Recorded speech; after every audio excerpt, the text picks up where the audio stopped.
Welcome to complex engineering. तभी हम लोग इक्वेशन ऑब्टेन करेंगे करंट गेन के लिए और हम लोग बीजेटी के कॉन्फ़िगरेशन के बारे में बात करेंगे। तो यहाँ पर अगर हम लोग देखें, हमने डिस्कस किया था अलग अलग मोड के बारे में। हमने डिस्कस किया था एक्टिव मोड के बारे में। बीजेटी में हमें अलग अलग मोड मिलते हैं। एक जो मोड था वो था एक्टिव मोड, जिसमें जो J1 जो जंक्शन होता है फॉरवर्ड बायस में होता है। तो यहाँ पर अगर हम लोग देखें, यहाँ पर हमने कंसिडर कर लिया ये है J1 जंक्शन और यहाँ पर ये हमने कंसिडर कर लिया J2 जंक्शन। बीच में आपको बेसिकली मिल रहा है बेस और यहाँ पर आपको मिल रहा है एमीटर और यहाँ पर आपको क्या मिल रहा है, यहाँ पर आपको मिल रहा है कलेक्टर। तो यहाँ पर अगर हम लोग देखें, यहाँ पर ये जो J1 जो जंक्शन हमने जो कंसिडर किया है, जब ये J1 जंक्शन फॉरवर्ड बायस में होता है और जब ये J2 जंक्शन रिवर्स बायस में होता है, तो यहाँ पर आपको कौन सा मोड मिलता है, यहाँ पर आपको बेसिकली मिलता है एक्टिव मोड। और जब यहाँ पर ये J1 जंक्शन रिवर्स बायस में होता है और जब ये J2 जंक्शन फॉरवर्ड बायस में होता है, तो ऐसे केस में आपको कौन सा मोड मिलता है, इन्वर्स एक्टिव मोड मिलता है। और सिमिलरली जब ये J1 जंक्शन और ये J2 जंक्शन दोनों जब फॉरवर्ड बायस में होंगे, तो आपको कौन सा मोड मिलेगा, आपको मिलेगा सैचुरेशन मोड। और जब J1 जंक्शन और J2 जंक्शन दोनों जब रिवर्स बायस में होंगे, तो ऐसे केस में आपको कौन सा मोड मिल जाएगा, आपको मिल जाएगा कट ऑफ मोड। कौन सा मोड मिलेगा, कट ऑफ मोड। तो यहाँ पर अगर हम लोग देखें, यहाँ पर हम लोग कंसिडर कर लेते हैं एग्जांपल एक्टिव मोड का, जिसमें जो J1 जो जंक्शन है वो फॉरवर्ड बायस में रहेगा और यहाँ पर ये जो J2 जंक्शन हमने जो कंसिडर किया ये रिवर्स बायस में रहेगा। तो यहाँ पर अगर हम लोग देखें, हम लोग ऐसा आइडियली कंसिडर करते हुए चलते हैं। हमारा बेसिक आइडियल कंसिडरेशन क्या होता है, यहाँ पर जैसे कि हमने डिस्कस किया था, जो बेस लेयर होती है इसकी जो थिकनेस होती है वो कम से कम होती है। थिकनेस कम से कम क्यों होती है, क्योंकि बेस लेयर में जो इलेक्ट्रॉन और जो होल है उसका जो रिकॉम्बिनेशन होता है वो कम से कम होता है। बेस लेयर की अगर हम लोग थिकनेस कम रखें तो जो इलेक्ट्रॉन होगी डायरेक्टली एमीटर से कलेक्टर की तरफ चले जाएंगे और बेस में जो इलेक्ट्रॉन और होल का जो रिकॉम्बिनेशन है वो कम से कम होगा। यहाँ पर अगर हम लोग देखें रिकॉम्बिनेशन क्यों होता है बेस लेयर में, क्योंकि अगर हम लोग देखें जो बेस लेयर होता है बेसिकली पी टाइप मटेरियल होता है। यहाँ पर ये एमीटर एन टाइप मटेरियल होता है, base layer P type material होता है और जो कलेक्टर होता है वो एन टाइप मटेरियल होता है। तो यहाँ पर ये पी टाइप मटेरियल अगर हम लोग कंसिडर करें तो जो पी टाइप मटेरियल है इसमें जो होल्स की जो डेंसिटी वो ज़्यादा होगी और होल्स की डेंसिटी ज़्यादा होने की वजह से होगा क्या, बेसिकली होल्स और इलेक्ट्रॉन का ज़्यादा से ज़्यादा रिकॉम्बिनेशन होगा। जब इलेक्ट्रॉन बहुत सारे इलेक्ट्रॉन एमीटर से कलेक्टर की तरफ जाते, तो जब इलेक्ट्रॉन एमीटर से कलेक्टर की तरफ जाएंगे और ये बेस की थिकनेस से ज़्यादा होगी तो नंबर ऑफ़ होल से ज़्यादा होंगे, क्योंकि यहाँ पर ये जो बेस है वो पी टाइप मटेरियल है, तो बेस की थिकनेस से ज़्यादा होगी। इसका मतलब ये पी टाइप मटेरियल की थिकनेस से ज़्यादा होगी, नंबर ऑफ़ होल से ज़्यादा होगी। नंबर ऑफ़ होल से ज़्यादा होने की वजह से जब इलेक्ट्रॉन एमीटर से कलेक्टर की तरफ जाएंगे तो बहुत सारे इलेक्ट्रॉन का बहुत सारे होल्स के साथ रिकॉम्बिनेशन हो जाएगा, जिसके वजह से होगा क्या, जो करंट है वो डिक्रीज़ कर जाएगी और जो चार्ज हो जो इलेक्ट्रॉन होल होल पेयर है वो एलिमिनेट होते जाएंगे। हमें पता है रिकॉम्बिनेशन के बाद होता क्या है, जो चार्ज कैरियर होते हैं वो एलिमिनेट होते जाते हैं, तो जो चार्ज कैरियर हो गए वो एलिमिनेट हो जाएंगे। उसके वजह से बेसिकली होगा क्या, चार्ज कैरियर मतलब इलेक्ट्रॉन और होल्स। तो ये रीज़न की वजह से जो बेस लेयर होता है उसकी जो थिकनेस होती है उसको हम लोग कम से कम रखते हैं। थिकनेस कम से कम रखने की वजह से होता क्या, इलेक्ट्रॉन होल पेयर का जो रिकॉम्बिनेशन होता है बेस लेयर में वो कम से कम होता है और कम से कम होने की वजह से होता है क्या, ज़्यादा से ज़्यादा इलेक्ट्रॉन का फ्लो होता है, करंट ज़्यादा से ज़्यादा फ्लो करता है। और यही रीज़न की वजह से जो एन ट्रांजिस्टर होता है इसका ज़्यादा सिग्निफिकेंस होता है। एन ट्रांजिस्टर का सिग्निफिकेंस ज़्यादा इसलिए होता है क्योंकि एन ट्रांजिस्टर में हमें दो एन लेयर मिलते हैं, यहाँ पर ये एन लेयर और यहाँ पर भी एन लेयर, दो एन लेयर मिल रहे। इसका मतलब नंबर ऑफ़ इलेक्ट्रॉन्स हमारे पास ज़्यादा होगी। नंबर ऑफ़ इलेक्ट्रॉन्स से ज़्यादा इसका मतलब इलेक्ट्रॉन की मोबिलिटी ज़्यादा, इलेक्ट्रॉन की मोबिलिटी ज़्यादा मतलब कंडक्टिविटी ज़्यादा, कंडक्टिविटी ज़्यादा मतलब जो करंट होगा वो ज़्यादा होगा। तो यही रीज़न की वजह से हम लोग कंसिडर करते हैं एन ट्रांजिस्टर। यहाँ पर अगर हम लोग देखें हमारा आइडियल कंसिडरेशन क्या होता है, आइडियली हम लोग एज्यूम करते हुए चलते हैं। जैसे कि हमने डिस्कस किया, यहाँ पर ये जो पी लेयर है इसमें होल और इलेक्ट्रॉन का रिकॉम्बिनेशन होता है मगर बहुत कम होता है, मगर होता है, हमने डिस्कस किया। अब तक के हमने ये नहीं डिस्कस किया, अब तक के हमने ऐसा नहीं बोला कि जो पी लेयर है इसमें इलेक्ट्रॉन होल का रिकॉम्बिनेशन नहीं होता है। हमने अब तक के डिस्कस किया कि जो बेस लेयर है उसकी जो थिकनेस होती है वो कम होती है। बेस लेयर की थिकनेस कम होने की वजह से होता क्या है, इलेक्ट्रॉन होल पेयर का जो रिकॉम्बिनेशन होता है वो कम से कम होता है, मगर होता है। तो यहाँ पर अगर हम लोग देखें आइडियली हम लोग क्या कंसिडर करते हुए चलते हैं कि जो इलेक्ट्रॉन होल पेयर का जो रिकॉम्बिनेशन जो हो रहा है वो ज़ीरो है। तो अगर हम लोग देखें तो जो आइडियल हमारा जो कंसिडरेशन है वो हमें ये वाली कर्व शो कर रही है, ये वाली कर्व हमें शो कर रही है। तो ये वाली कर्व हमें क्या शो कर रही है, जो कर्व है ये हमें ये इंडिकेट कर रही है कि इलेक्ट्रॉन होल पेयर का जो रिकॉम्बिनेशन है वो क्या है, वो है ज़ीरो। और सारे के सारे जो इलेक्ट्रॉन है एमीटर से वो कौन से टर्मिनल में चले जा रहे हैं, कौन से लेयर में चले जा रहे हैं, कलेक्टर में चले जा रहे हैं। और यहाँ पर बेस लेयर में इलेक्ट्रॉन होल पेयर का जो रिकॉम्बिनेशन है वो ज़ीरो है। मगर प्रैक्टिकली ऐसा नहीं होता। प्रैक्टिकली अगर हम लोग देखें इलेक्ट्रॉन होल पेयर का हमें रिकॉम्बिनेशन मिलता है। तो यहाँ पर अगर हम लोग देखें, ये है बेसिकली प्रैक्टिकल कर्व। ये वाली जो कर्व है बेसिकली प्रैक्टिकल कर्व है, या फिर हम लोग बोल सकते हैं ये वाली जो कर्व हमने जो कंसिडर किया है, ये वाली जो कर्व है वो कौन सी कर्व है, ये वाली जो कर्व है ये है रिकॉम्बिनेशन कर्व, जो कि हमें इंडिकेट कर रही है प्रैक्टिकली इलेक्ट्रॉन होल पेयर का रिकॉम्बिनेशन होता है। तो आइडियली हम लोग एज्यूम करते हुए चल रहे हैं कि जो इलेक्ट्रॉन है सारे के सारे इलेक्ट्रॉन एमिटर से कलेक्टर लेयर में चले गए, और यहाँ पर ये जो बेस लेयर है यहाँ पर इलेक्ट्रॉन होल पेयर का रिकॉम्बिनेशन नहीं हुआ, और वो जो आइडियल कर्व है वो ये वाली कर्व है। मगर प्रैक्टिकली क्या होता है, इलेक्ट्रॉन होल पेयर का रिकॉम्बिनेशन होता है, जो कि हमें ये वाली कर्व शो कर रही है। प्रैक्टिकली इलेक्ट्रॉन होल पेयर का रिकॉम्बिनेशन होता है, जो कि हमें ये वाली कर्व शो कर रही है।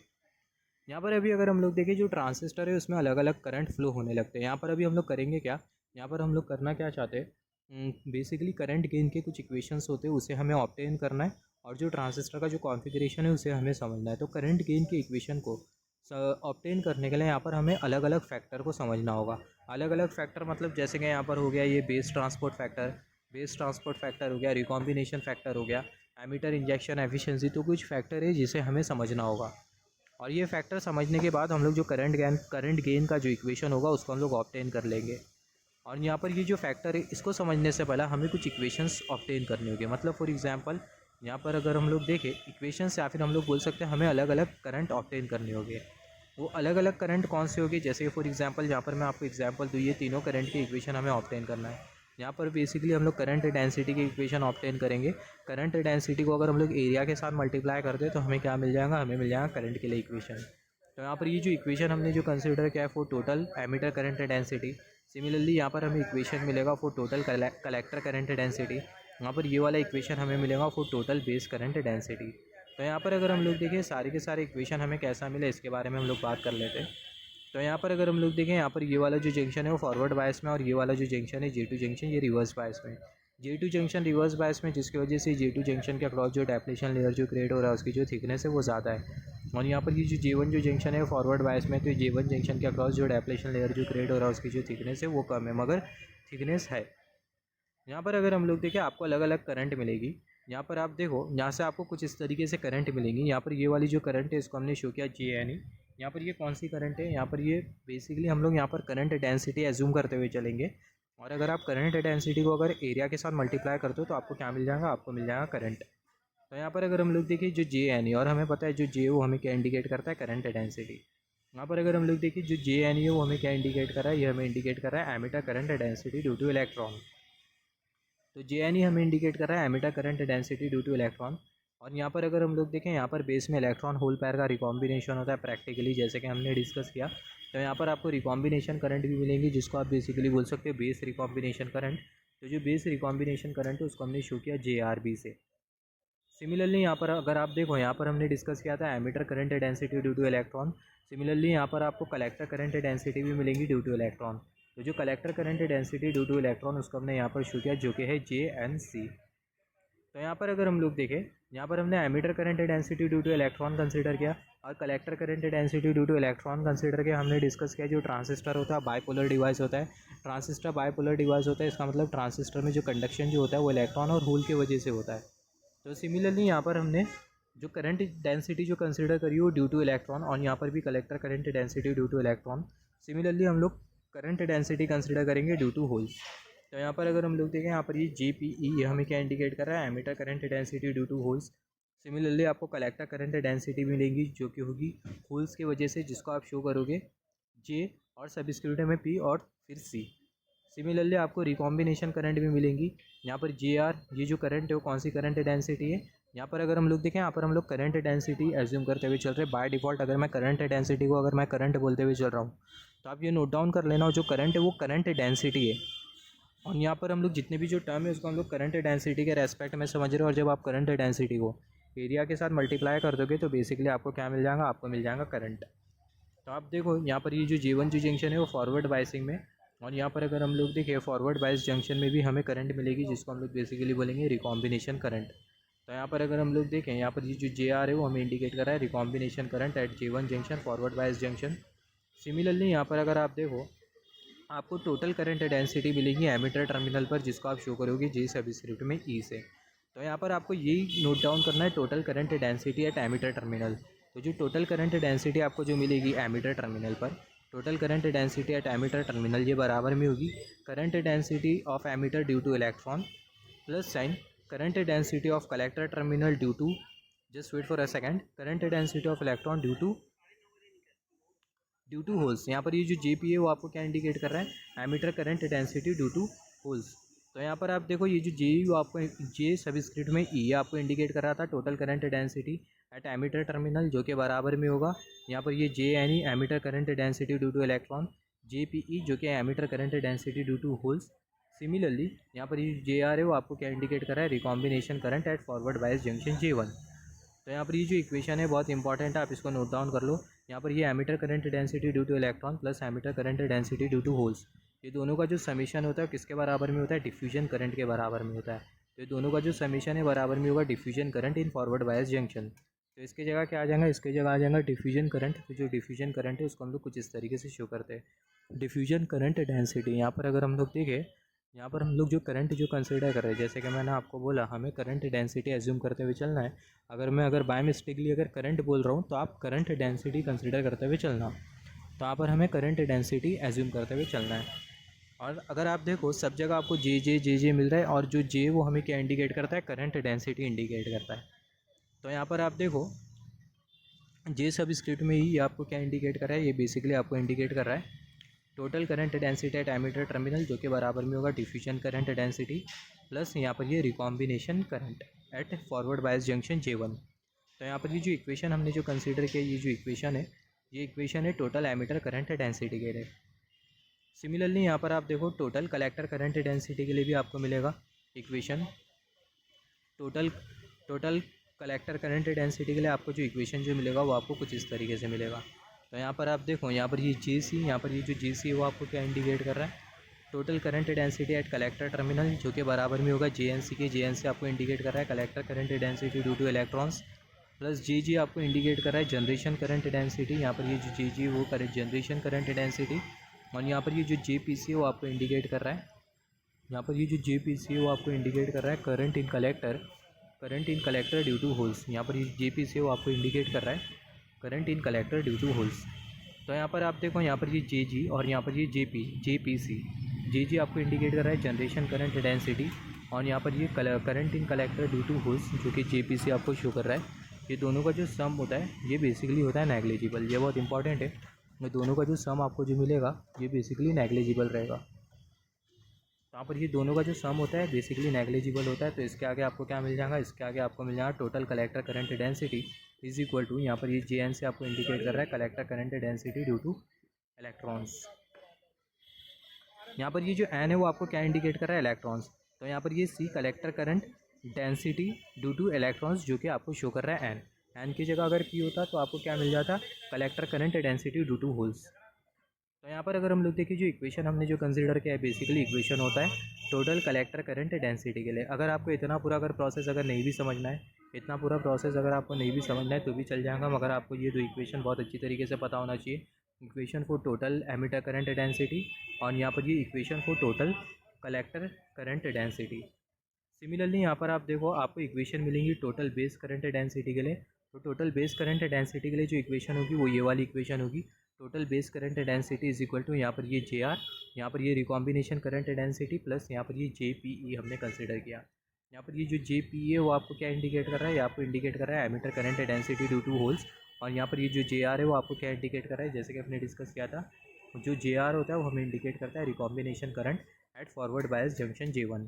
तो यहाँ पर आप देखो यहाँ पर ये जो जे आर है वो आपको इंडिकेट कर रहा है recombination current density eight forward bias junction J1। तो यहाँ पर आप ये तीनों इक्वेशन को नोट डाउन कर लो अगर आपको इतना पूरा प्रोसेस अगर नहीं समझना है, क्योंकि ये जो तीनों जो इक्वेशन है इसकी हेल्प से बाकी के जो फैक्टर होंगे उसको हम लोग समझेंगे। तो पहला वाला जो फैक्टर है कौन सा फैक्टर है, एमिटर इंजेक्शन एफिशिएंसी। तो यहाँ पर ये जो एमिटर इंजेक्शन एफिशिएंसी बेसिकली होता क्या है, तो यहाँ पर आप देखो ratio of emitter current density and total diffusion current is emitter injection efficiency. तो एमिटर करंट डेंसिटी और टोटल डिफ्यूजन करंट, तो यहाँ पर आप देखो न्यूमरेटर में emitter current density J N E emitter current density due to electrons और denominator में डिफ्यूजन करंट हमने डिस्कस किया J N E plus J P C. ये क्या होता है, डिफ्यूजन करंट। इससे पहले हमने डिस्कस किया था, जैसे कि हमने डिस्कस किया J N E plus J P E. यहाँ पर ये J N E plus J P E, E for elephant not C, JNE plus JPE, ये बेसिकली है क्या, ये है डिफ्यूजन करंट डेंसिटी।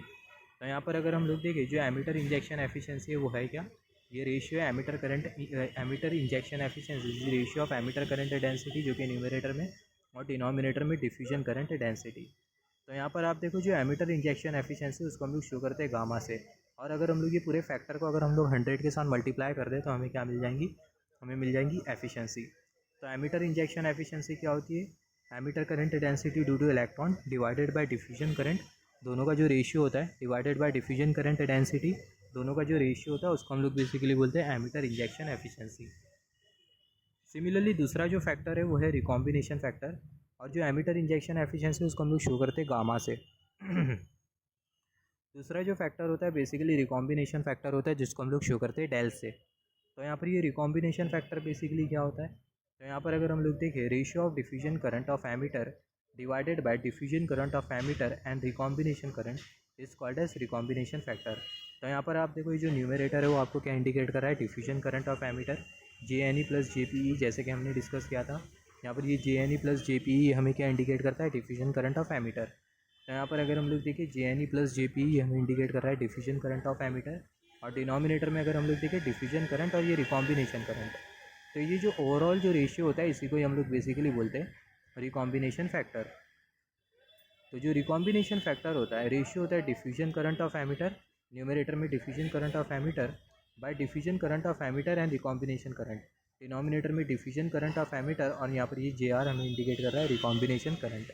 यहाँ पर अगर हम लोग देखें बेसिकली ये करंट डेंसिटी है, जैसे कि मैंने आपको बोला हम लोग करंट बोल रहे हैं, मगर आप करंट डेंसिटी एज्यूम करते हुए चलना। और ऑब्वियसली अगर आप करंट डेंसिटी को अगर आप एरिया के साथ मल्टीप्लाई कर दो तो आपको क्या मिल जाएगा, आपको मिल जाएगा करंट। तो यहाँ पर अगर हम लोग देखें सिमिलरली यहाँ पर हमने डिस्कस किया रिकॉम्बिनेशन फैक्टर के बारे में, diffusion current density due to emitter divided by diffusion current density due to emitter plus recombination current, दोनों का जो रेशियो होता है उसको बोलते हैं रिकॉम्बिनेशन फैक्टर। यहाँ पर अगर हम लोग देखिए हर एक फैक्टर का क्या सिग्निफिकेंस होता है, हर एक फैक्टर हमें क्या इंडिकेट करते हैं, इसके बारे में हम लोग जब न्यूमेरिकल सॉल्व करेंगे तो मैं आपको इन डेप्थ बताऊँगा, एक्सप्लेन करूँगा। सिमिलरली अगर हम लोग देखें तीसरा जो फैक्टर है, कौन सा फैक्टर है, तीसरा जो फैक्टर है वो है बेस ट्रांसपोर्ट फैक्टर। तो यहाँ पर ये जो बेस ट्रांसपोर्ट फैक्टर है उसको हम लोग शो करते हैं अल्फा सबस्क्रिप्ट में T से। तो यहाँ पर ये बेस ट्रांसपोर्ट फैक्टर बेसिकली क्या होता है, तो यहाँ पर अगर हम लोग देखें base transport factor is the ratio of collector current density due to electrons and emitter current density due to electrons.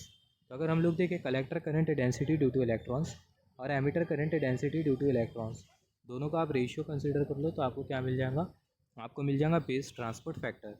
तो यहाँ पर अगर हम लोग देखें ये जो न्यूमरेटर वाला जो टर्म है हमें क्या इंडिकेट कर रहा है, collector current density due to electrons. तो यहाँ पर ये collector current density due to electrons, emitter current density due to electrons, दोनों का रेशियो अगर हम लोग कंसिडर कर ले उसी को ही हम लोग बोलते हैं बेस ट्रांसपोर्ट फैक्टर। और जो बेस ट्रांसपोर्ट फैक्टर है उसको हम लोग कैसा शो करते हैं, अल्फा सबस्क्रिप्ट में T से। यहाँ पर अगर हम लोग देखें ये जो बेस ट्रांसपोर्ट फैक्टर हमने जो कंसिडर किया अल्फा T, और यहाँ पर ये रिकॉम्बिनेशन फैक्टर डेल, और सिमिलरली यहाँ पर ये एमिटर इंजेक्शन एफिशिएंसी गामा, ये तीनों को अगर हम लोग मल्टीप्लाई करते तो यहाँ पर अगर हम लोग ये तीनों को अगर हम लोग मल्टीप्लाई करते हैं, यहाँ पर अगर हम लोग देखें जैसे कि हमने डिस्कस किया जो गामा है वो क्या है, जो गामा है वो है emitter current density due to electrons divided by diffusion current of emitter. Similarly यहाँ पर अल्फा T हमने डिस्कस किया collector current density due to electrons divided by emitter current density due to electrons, दोनों का जो रेशियो है वो है बेस ट्रांसपोर्ट फैक्टर। सिमिलरली यहाँ पर हमने डिस्कस किया recombination factor diffusion current of electron, diffusion current density of electron divided by diffusion current density plus recombination factor. ये ओवरऑल जो रेशियो होता है इसको हम लोग बोलते हैं रिकॉम्बिनेशन फैक्टर। यहाँ पर अगर हम लोग देखें अगर हम लोग ये तीनों को मल्टीप्लाई करते हैं, यहाँ पर ये गामा, ये बेस ट्रांसपोर्ट फैक्टर और यहाँ पर ये रिकॉम्बिनेशन फैक्टर, अगर हम लोग ये तीनों को मल्टीप्लाई करते तो बेसिकली होगा क्या, ये जो हमें जो गामा जो दिखाई दे रहा है यहाँ से न्यूमरेटर और यहाँ से डिनोमिनेटर कैंसिल हो जाएगा जब हम लोग ये तीनों को मल्टीप्लाई करेंगे, और ये बेस ट्रांसपोर्ट फैक्टर में से एमिटर इंजेक्शन एफिशिएंसी में से न्यूमरेटर डिनोमिनेटर कैंसिल हो जाएगा, बेस ट्रांसपोर्ट फैक्टर में से डिनोमिनेटर कैंसिल हो जाएगा, और ये रिकॉम्बिनेशन फैक्टर में से न्यूमरेटर कैंसिल हो जाएगा।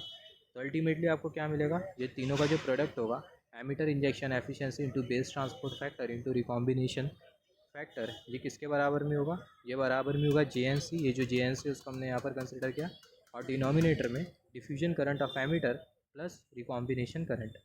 यहाँ पर अगर हम लोग देखें, यहाँ पर ये जो collector current density due to collector current density due to electrons, इसको अगर हम लोग क्रॉस सेक्शनल एरिया के साथ अगर हम लोग मल्टीप्लाई करते हैं, और यहाँ पर अगर हम लोग देखें डिनोमिनेटर वाला टर्म आपको इंडिकेट कर रहा है diffusion current density due to electron plus recombination current. ये डिनोमिनेटर को भी अगर हम लोग क्रॉस सेक्शनल एरिया ए के साथ मल्टीप्लाई कर दें तो बेसिकली आपको क्या मिल जाएगा, आपको मिल जाएगा कलेक्टर करंट। तो यहाँ पर आप देखो न्यूमरेटर से आपको क्या मिल जाएगा, न्यूमरेटर से आपको मिल जाएगा कलेक्टर करंट। जैसे कि हमने डिस्कस किया, यहाँ पर ये जो न्यूमरेटर और जो डिनोमिनेटर है, ये दोनों को अगर हम लोग एरिया के साथ मल्टीप्लाई कर दें, जैसे कि हमने डिस्कस किया था इससे पहले हम लोग जो पढ़ रहे थे, इससे पहले हमने डिस्कस किया था यहाँ पर ये JNC और ये डिनोमिनेटर में JNE plus JPE plus JR। यहाँ पर ये जो J वाला जो टर्म है ये बेसिकली हमें क्या इंडिकेट कर रहा है, ये हमें बेसिकली इंडिकेट कर रहा है करंट डेंसिटी। और हमने डिस्कस किया अगर हम लोग करंट डेंसिटी को अगर हम लोग एरिया के साथ मल्टीप्लाई करते हैं तो बेसिकली हमें क्या मिल जाएगा, हमें मिल जाएगा एरिया। हमें मिल जाएगा current, sorry for that, current density को अगर हम लोग एरिया के साथ मल्टीप्लाई कर दें तो हमें क्या मिल जाएगा, हमें मिल जाएगा एरिया। तो यहाँ पर अगर हम लोग देखें, यहाँ पर ये जो current density, collector current density, इसको हमने एरिया के साथ मल्टीप्लाई किया।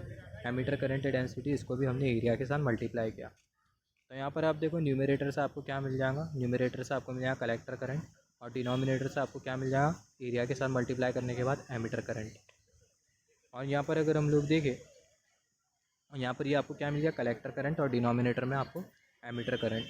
तो यहाँ पर अगर हम लोग देखें, यहाँ पर ये जो कलेक्टर करंट और यहाँ पर ये जो एमीटर करंट हमने जो कंसिडर किया है, ये दोनों का जो रेशियो होता है इसको हम लोग बेसिकली बोलते हैं कॉमन बेस करंट गेन, जिसको हम लोग शो करते हैं अल्फ़ा से। तो यहाँ पर ये जो अल्फ़ा ये है क्या, बेसिकली यहाँ पर ये जो अल्फ़ा ये है कॉमन बेस करंट गेन, और यहाँ पर ये जो कॉमन बेस करंट गेन है ये रेशियो है किसका, कलेक्टर करंट और एमीटर करंट का।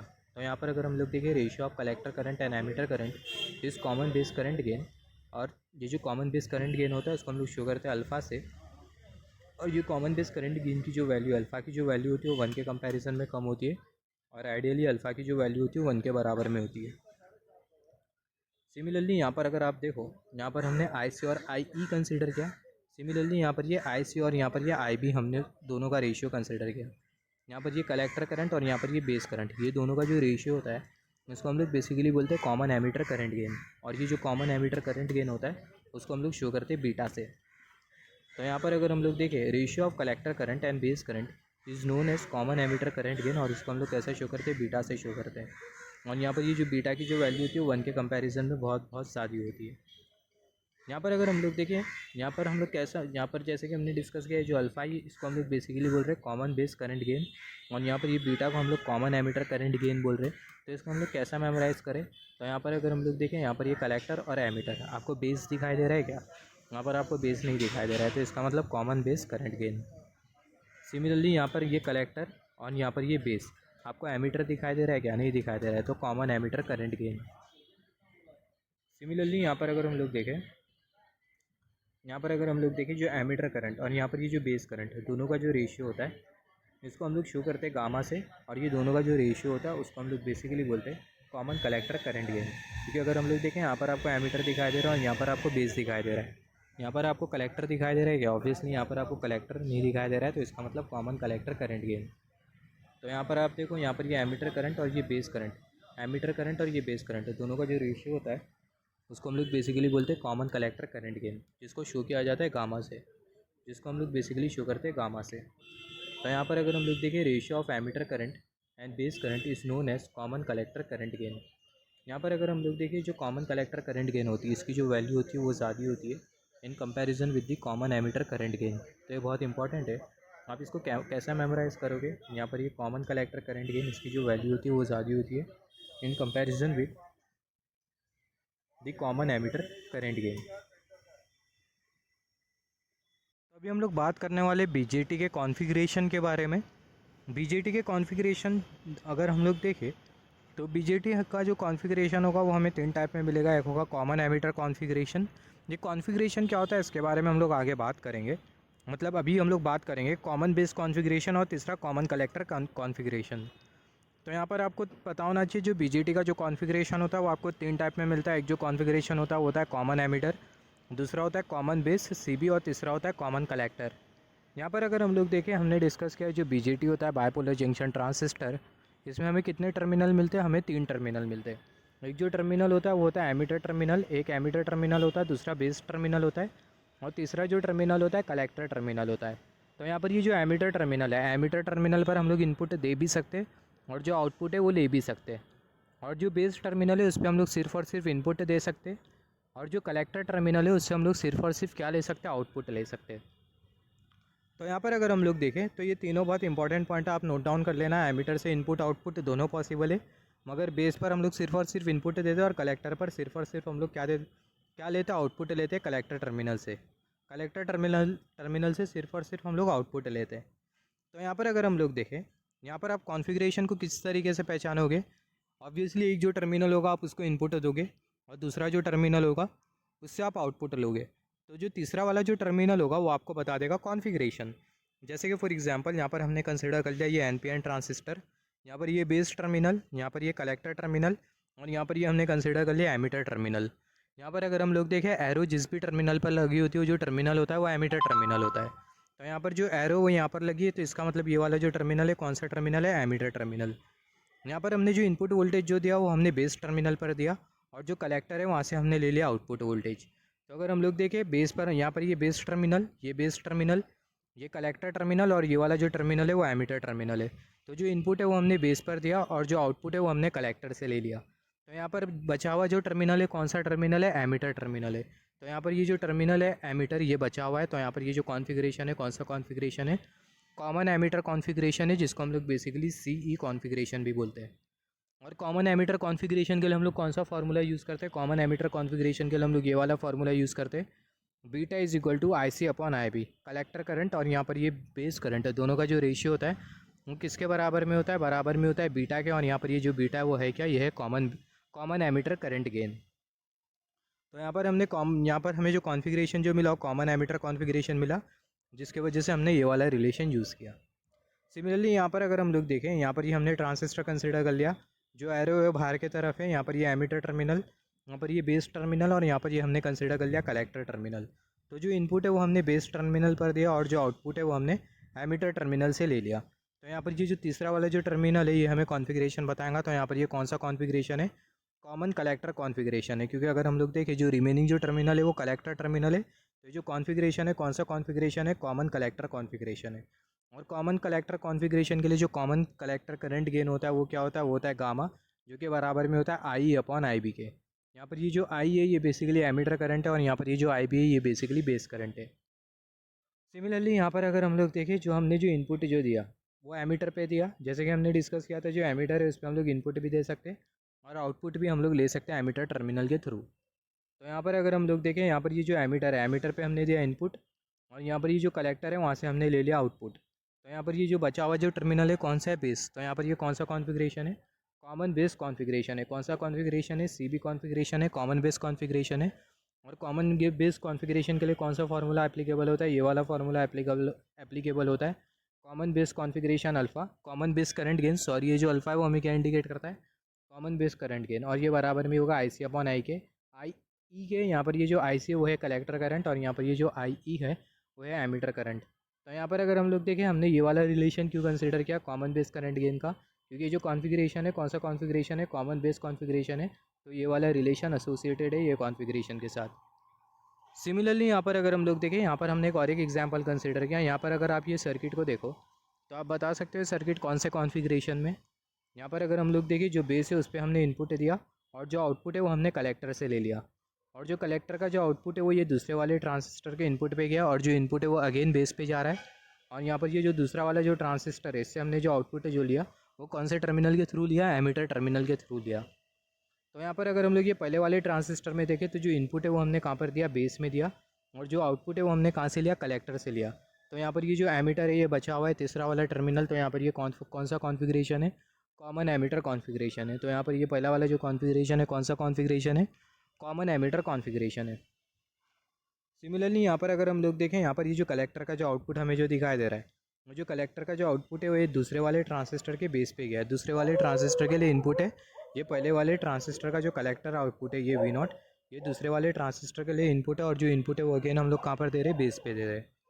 और यहाँ पर अगर हम लोग देखें, जो आउटपुट है दूसरे वाले ट्रांजिस्टर का वो हम लोग कौन से टर्मिनल के थ्रू ले रहे हैं, हम लोग एमीटर टर्मिनल के थ्रू ले रहे हैं। तो यहाँ पर अगर हम लोग देखें, यहाँ पर पहला वाला जो कॉन्फ़िगरेशन है बहुत हद तक क्लियर है कि जो इनपुट है वो हमने कौन से टर्मिनल पर दिया, जो इनपुट है वो हमने बेस टर्मिनल पे टर्मिनल पे दिया, और जो आउटपुट है वो हमने कौन से टर्मिनल से लिया। यहाँ पर अगर हम लोग आउटपुट को केयरफुली नोटिस करें तो जो आउटपुट है वो हमने कौन से टर्मिनल के थ्रू लिया, जो आउटपुट है वो हमने कलेक्टर टर्मिनल के थ्रू लिया। तो यहाँ पर ये कॉन्फ़िगरेशन कौन सा कॉन्फ़िगरेशन हो गया, कॉमन एमीटर कॉन्फ़िगरेशन हो गया। बचा हुआ जो टर्मिनल है वो एमीटर है। तो कौन सा कॉन्फ़िगरेशन है, पहला वाला कॉन्फ़िगरेशन है कॉमन एमीटर कॉन्फ़िगरेशन। सिमिलरली यहाँ पर अगर हम लोग देखें, जो इनपुट है वो बेस पे जा रहा है और जो आउटपुट है वो हम लोग एमीटर से ले रहे हैं, कलेक्टर रिमेनिंग टर्मिनल। तो यहाँ पर ये कौन सा कॉन्फ़िगरेशन है, कॉमन कलेक्टर कॉन्फ़िगरेशन है। तो यहाँ पर ये कॉमन एमीटर कॉन्फ़िगरेशन और यहाँ पर ये कॉमन कलेक्टर कॉन्फ़िगरेशन। तो कुछ इस तरीके से आपको कॉन्फ़िगरेशन को आइडेंटिफाई करना होगा। बेसिकली आपको देखना है कौन से टर्मिनल पर आप इनपुट दे रहे हो और कौन से टर्मिनल से आप आउटपुट ले रहे हो, और जो बचा हुआ जो टर्मिनल आपको जो मिलेगा वो आपको बता देगा कॉन्फ़िगरेशन कौन सा है, कॉमन एमीटर है, कॉमन बेस है या फिर कॉमन कलेक्टर है।